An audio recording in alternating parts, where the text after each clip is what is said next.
BJP जो परिवारवाद पर बड़ा कटाक्ष करती थी, आज बीजेपी में परिवारवाद ही हैवी हो चुका है। राव इंद्रजीत सिंह आरती यादव के लिए टिकट मांग रहे हैं, तो कुलदीप बिश्नोई भव्य बिश्नोई के लिए, और नवीन जिंदल शावत्री जिंदल के लिए, और ठीक इसी तरह से किरण चौधरी सरुति चौधरी के लिए। तो कहां है ये परिवारवाद से अछूती पार्टी? नमस्कार दोस्तों, हरियाणा में 1 अक्टूबर को इलेक्शन होंगे, जिस बारे सभी पार्टियों ने अपनी अपनी तैयारी पूरी कर ली है। अब उम्मीदवारों के चयन की प्रक्रिया सभी पार्टियों ने शुरू कर दी। आज मैं बीजेपी के बारे में बात करने वाला हूं। बीजेपी का नारा है परिवारवाद और भ्रष्टाचार मुक्त भारत, जिसको लेकर बीजेपी बड़े जोर शोर से प्रचार करती है। लेकिन इस बार जो टिकटार्थी हैं उनमें परिवारवाद ही ज्यादा बीजेपी में दिखाई दे रहा है, क्योंकि बीजेपी के बड़े बड़े नेता जो के राज्य मंत्री हैं या मंत्री हैं या एमपी हैं, वो सभी अपने अपने परिवार के सदस्यों को टिकट दिलवाना चाहते हैं, जिसको लेकर बीजेपी बड़ी परेशान है। क्योंकि बीजेपी के जो बड़े नेता हैं उनमें अहिरवाल से राव इंद्रजीत सिंह अपनी बेटी आरती यादव के लिए टिकट मांग रहे हैं। ठीक इसी तरह से कृष्णपाल गुर्जर अपने बेटे के लिए टिकट मांग रहे हैं। दोनों हरियाणा में एमपी हैं। और नवीन जिंदल जो कुरुक्षेत्र से सांसद हैं, वे अपनी माता शावत्री जिंदल के लिए हिसार विधानसभा से टिकट मांग रहे हैं। और कुलदीप बिश्नोई जो कांग्रेस छोड़कर बीजेपी में आए हैं, वे अपने पुत्र भव्य बिश्नोई के लिए टिकट मांग रहे हैं।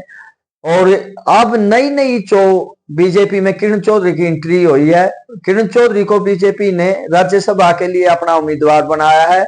और किरण चौधरी अपनी पुत्री के लिए तो शाम से विधानसभा की सीट मांग रही है। और वैसे तो बीजेपी कहती है कि हम अपने कैंडिडेटों का चयन बड़ी ईमानदारी से करेंगे, युवाओं को देंगे, मेहनत कश लोगों को देंगे, ईमानदार लोगों को देंगे, जो कार्यकर्ता हैं उनको देंगे। मुझे नहीं लगता कि बीजेपी का जो टिकट बांटने का तरीका है हरियाणा में खासकर, ये बीजेपी पर ठीक तरह से लागू नहीं होता। क्योंकि बीजेपी भी पहली बात तो दूसरी पार्टी से आए लोगों को ज्यादा तरजीह देती है, जो कि हमने लोकसभा चुनाव में भी देखा है। और अब राज्यसभा में जो सीट बांटी गई है उसमें भी इसे अछूती नहीं रही है। राज्यसभा की 9 सीटों में से 3 सीटें बीजेपी ने अब जो कैंडिडेट उतारे हैं वो दूसरी पार्टियों से आए हुए कैंडिडेट हैं। उदाहरण के तौर पर हरियाणा से किरण चौधरी, राजस्थान से रवनीत सिंह बिट्टू, और उड़ीसा से जो बीजेपी छोड़कर बीजेपी में आई है उसको कैंडिडेट बनाया है। लेकिन जो विधानसभा इलेक्शन हरियाणा में है और जो बीजेपी के कार्यकर्ता हैं, जो ईमानदारी से काफी दिनों से मेहनत कर रहे हैं बीजेपी को, जिन्होंने आगे बढ़ाया है, आप देखने वाली बात यह होगी क्या उनको बीजेपी प्रेफरेंस देगी या ये जो मैंने नाम बताए इन नेताओं को प्रेफरेंस देगी। बीजेपी की दुविधा यहीं खत्म नहीं होती। अगर वो परिवारवाद के खिलाफ बोलती है और इन परिवार के आदमियों को टिकट नहीं देती है तो भी उसको दिक्कत है।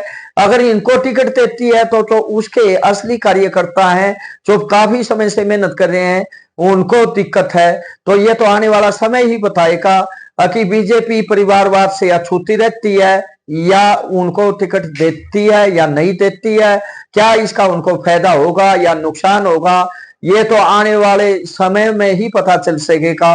वैसे बीजेपी ने अपना जो नारा है परिवारवाद के खिलाफ जो बोलती आई है उसको अपने ऊपर से जरूर लागू करना चाहिए, चाहे वो कितना बड़ा नेता हो। जब उसको टिकट देकर बीजेपी ने जिता दिया और उसको मिनिस्टर बना दिया तो फिर उसके परिवार को इतना बढ़ावा देने की जरूरत नहीं होनी चाहिए। क्योंकि जो आम कार्यकर्ता है, जो पार्टी के लिए सारी जिंदगी खपा देता है, उसे भी कुछ न कुछ मिलना चाहिए।